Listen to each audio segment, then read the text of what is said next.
Olá, estamos de volta aqui no Instituto Agroobservatory para falar hoje sobre geopolítica global e os seus impactos no agronegócio brasileiro. Bom, a principal motivação de ter antecipado esse episódio para hoje, que nossa equipe que faz a seleção e a priorização dos temas, em função da eleição norte-americana, recolocando no poder, por meio do voto democrático, o Donald Trump, que ocupa pela segunda vez a cadeira de presidente. É um candidato talvez mais alinhado aí com o agronegócio, um posicionamento mais à direita, e com certeza eu vejo com bons olhos o que isso pode significar para o nosso agro. Eu gosto muito do tema geopolítica global. Primeiro porque nós não podemos ficar isolados aqui no nosso país achando que aquilo que acontece do outro lado do mundo nada tem a ver conosco. Seria uma visão muito míope. E o que nós acompanhamos nos últimos 20, 25 anos sobre a globalização é um processo natural e eu diria que sem volta.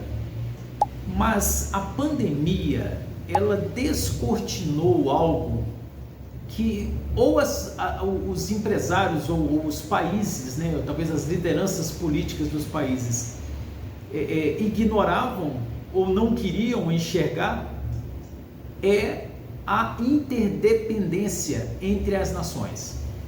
Há casos, obviamente, de países que têm pouquíssimos recursos naturais e depende praticamente de importação para poder suprir as suas necessidades básicas, até em relação à energia, à água e etc. O Brasil é um caso à parte pelo potencial, pela riqueza que temos do ponto de vista de recursos naturais. Tanto que no Brasil, que a gente chama de indústria de base, na produção de alimentos, energia, fibra, água, a gente tem de sobra. Então o Brasil é privilegiado por Deus, como alguns gostam de dizer, dadas as características que nós temos do ponto de vista de recursos naturais. Mas quando a gente fala da geopolítica, nós temos que olhar, tem uma expressão que eu aprendi nas aulas de direito, que é a suportabilidade. As relações entre os países nem sempre é uma relação amigável. Nem sempre aquela relação bilateral, de importação e exportação, ela é uma relação desejada. Em muitos casos, ela é necessária. Daí vem o termo suportabilidade, ou seja, aquele acordo, as partes elas se suportam, tendo em vista a necessidade de estabelecer aquele vínculo, porque um país depende ali do insumo do outro. Isso lembra um pouco o conceito até do escambo, lá no início, antes mesmo da moeda, quando se trocava, alguém produzia milho, o outro produzia trigo, trocava trigo com milho. Então ali havia uma relação de troca. Hoje os países precisam fazer essa relação de troca. Eu não quero delongar na parte histórica da geopolítica, porque se a gente olhar num dado momento, 12 mil anos, de acordo com o que consta na história, foi quando o homem teve os primeiros insights ali de identificação de plantas comestíveis, de frutas, e também foi ali que o homem começou, uma vez identificando uma fruta comestível ou uma planta comestível, o processo de plantio. E aí houve o domínio da prática de cultivar a terra. E aí veio a domesticação dos animais, etc. Isso em torno de 12 mil anos atrás. Mas tem um aspecto que é fundamental. À medida em que havia alimento, as pessoas ficavam ali, vivendo ali naquelas pequenas comunidades, e aí houve a necessidade de se criar códigos, códigos de conduta, para minimamente ali viverem de forma harmônica, né? Senão cada um faz de um jeito e vai ter uma situação ali de disputa, né? E até podendo ocasionar a morte e tal. Assim surgiram as civilizações, né? As pessoas começaram a se organizar ali e, coincidentemente, o agronegócio, com esse nome hoje, mas a agricultura, né? Um termo mais passado, ou o período agropastoril, como é um outro termo utilizado para esse período mais inicial. Ou seja, a evolução da história da humanidade está diretamente entrelaçada com o desenvolvimento da agricultura e da pecuária. Eu vou colocar pecuária no sentido amplo, mas da domesticação dos animais. E é muito interessante porque quando a gente faz esse paralelo, a gente começa a entender que nem sempre, e isso é fato, não é desde sempre, que os países têm a composição que tem hoje, né? Os continentes, os países, quem são as potências e tal. Isso é muito dinâmico, né? Já passamos por várias, por isso que é bom estudar a história, né? Tinha um professor que dizia que quem não conhece a história está susceptível a cometer os mesmos erros. E eu acho interessante essa frase, mesmo sabendo que mesmo que você conheça a história, não quer dizer que você está livre de errar. Mas enfim, a gente já passou por vários impérios dominantes, né, por guerras, enfim. E hoje nós temos essa configuração geopolítica global da forma que a gente conhece hoje. Quem tem um pouquinho mais de idade acompanhou ali mais de perto, por exemplo, o período da União Soviética, queda do Muro de Berlim. Então, assim, tem algumas coisas um pouco mais recentes, os últimos 40 anos, mas vamos dizer que essa configuração de hoje ela já está aí tem um tempo. Por exemplo, o Estado de Israel tem em torno de 50 e poucos anos, né? Se não me engano, 50 e poucos anos que Israel existe ali naquele, vamos dizer, pedaço de terra ali do Oriente Médio. Embora no passado Israel já ocupou uma área até muito maior e toda uma questão, enfim, não vou entrar no detalhe da história como eu comentei. Mas olhando para frente, pegando como um divisor de águas o que era no início da pandemia, eu tenho falado isso repetidas vezes em vários eventos que eu tenho oportunidade de participar, ou debates, ou mesmo conversas com clientes, amigos e tudo, que haverá, muito em breve, uma reconfiguração geopolítica global, uma redistribuição, uma reorganização de forças políticas e, por conseguinte, de distribuição, né, dessas forças do ponto de vista geopolítico.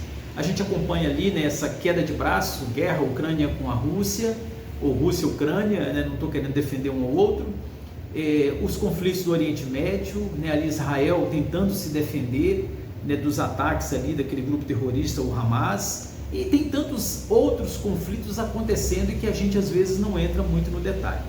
Por que o tema geopolítica deveria ser mais difundido nas escolas para que a gente pudesse entender por que as coisas são como são? Voltando às aulas de direito, eu me recordo de uma aula que eu particularmente gostei muito, Direito Internacional.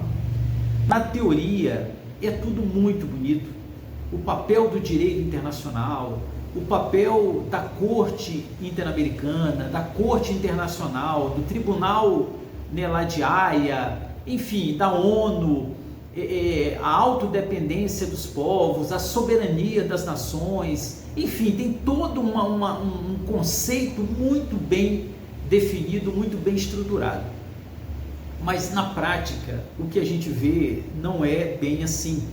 Por exemplo, quando a gente olha o que acontece em um país como a Coreia do Norte, são poucas as informações que a gente tem acesso em função do regime totalitário, opressor que existe na Coreia do Norte, mas não restam dúvidas de que é um regime que tem privado as pessoas de total liberdade.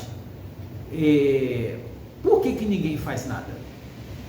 Por que os países membros da ONU não se juntam para promover algum tipo de ação para libertar aquele povo? Porque tem o princípio da soberania das nações. Aí vai respeitar, né, a soberania ali da nação da Coreia do Norte porque tem a autodeterminação dos povos, etc.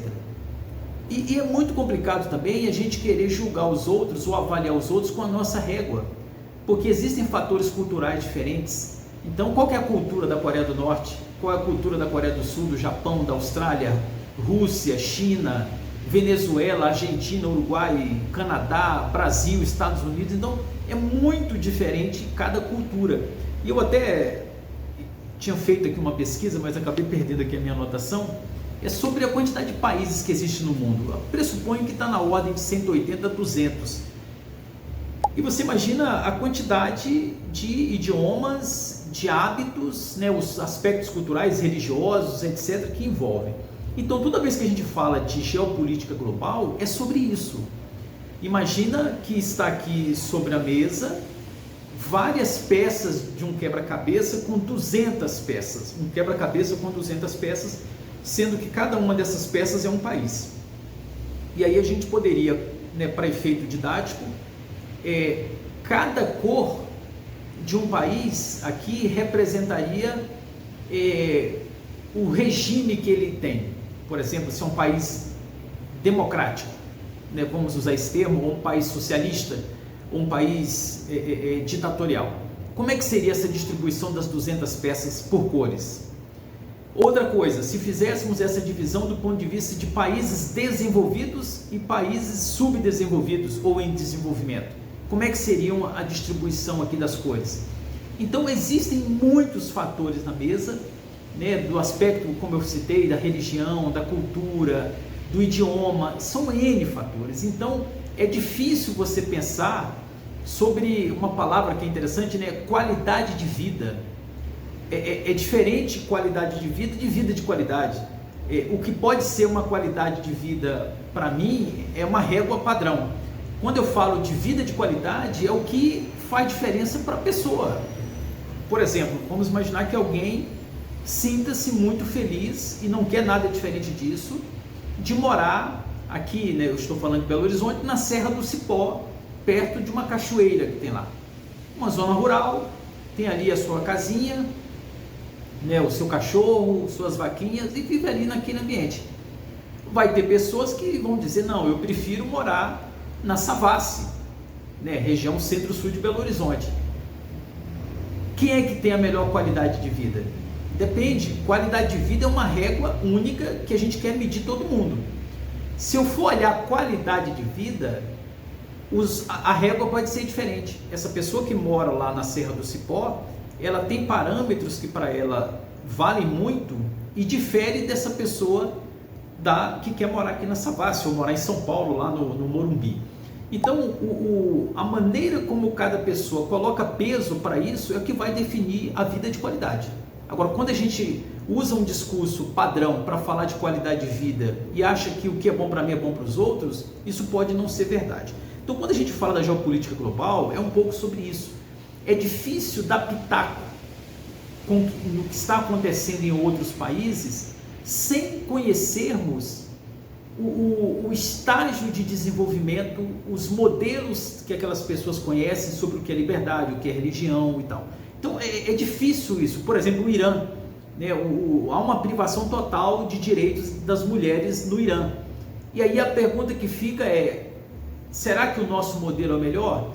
Onde as mulheres têm liberdade? Eu não tenho dúvida quanto a isso. Acredito que todas deveriam ter liberdade.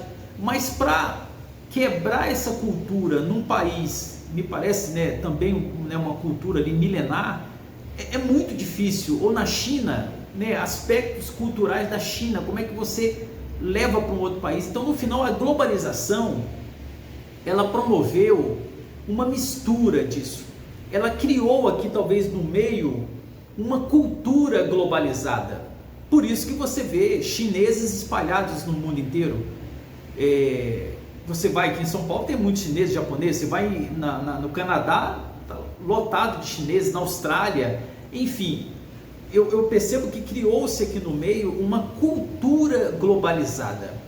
Um exemplo prático disso, eu me recordo conversando com um cliente que é de uma grande indústria de papel e celulose, e ele disse que essa empresa havia encomendado uma pesquisa sobre o uso de papel higiênico na China. e descobriram que lá usava-se pouco papel higiênico e o consumo estava aumentando muito em função do que aconteceu da globalização nos últimos, 10, 20 anos. Os executivos chineses ou mesmo, né, de outros países indo para lá e pediam papel higiênico, ou exigiam papel higiênico. Então eles começaram a ter a cultura de usar o papel higiênico e isso não era da cultura deles. Então isso para mim é um exemplo de como a cultura passa a ter um padrão. Seja o idioma, por exemplo, né? O inglês tem se tornado, né, praticamente a comunicação padrão, né? Ou pelo menos é a mais falada, mas se for pegar por quantidade de gente, certamente o mandarim seria um mandatório pela quantidade de pessoas que existem na China. Então, para a gente não delongar aqui, em benefício aqui do tempo, a gente precisaria gravar um outro bloco para falar da geopolítica global de uma maneira mais estruturada, mas eu queria chamar a atenção que a gente vem passando no mundo, isso está impactando essas discussões da geopolítica. Uma coisa é um movimento que eu chamo de crises das instituições.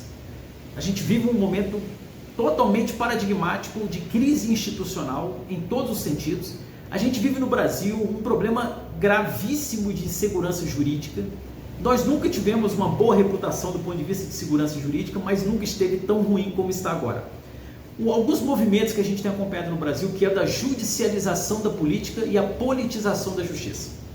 Os fatores políticos influenciando nas decisões judiciais e a justiça querendo determinar questões que são do poder executivo, por exemplo. Na pandemia, isso aconteceu muito, praticamente todos os dias.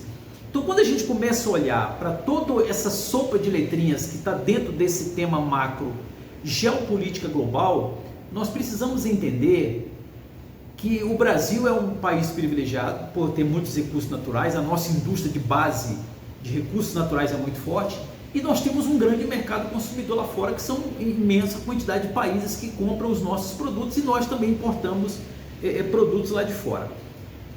O momento que a gente vive da geopolítica é de uma reconfiguração. Acredito que a eleição do Trump pode significar talvez um reequilíbrio do ponto de vista de fortalecimento das instituições. Acredito que ele tenha um posicionamento talvez um pouco mais alinhado a questões da livre concorrência, livre comércio, eu percebo isso, embora a pandemia tenha mostrado fraquezas da globalização.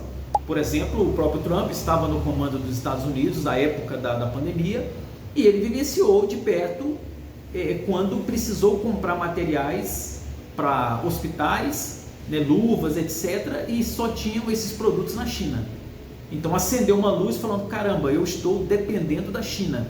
Então isso pode fomentar, acelerar essa discussão do nacionalismo, né, de proteções, de algumas indústrias talvez começar a voltar para os países ali, ou ter um mínimo ali para garantir independência. Então aqui um primeiro painel, um overview sobre o tema geopolítica global. Vamos marcar um episódio seguinte para a gente fazer um fechamento dos impactos que isso podem trazer nos próximos anos. Talvez a gente possa fazer uma projeção para 2030, nos próximos 5 anos, 5, 6 anos, em relação à geopolítica global.